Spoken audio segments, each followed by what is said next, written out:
Hello, and welcome back to Windows 10 tutorial. In this video, you will learn about how to pin an application to the Start menu on Windows 10. Now, let's get started. Go to bottom left corner and click on the Windows logo. Then, find the apps on center left panel of the Start menu.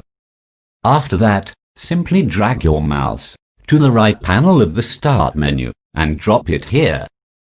Now, you can repeat these steps for other apps if you want pin.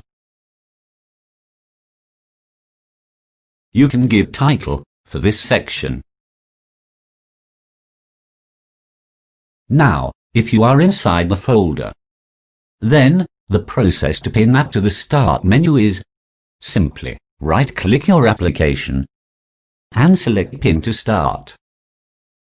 Then, you can check your Start menu. Now, you learned how to pin any application to the Start menu on Windows 10. Okay, that's it for today.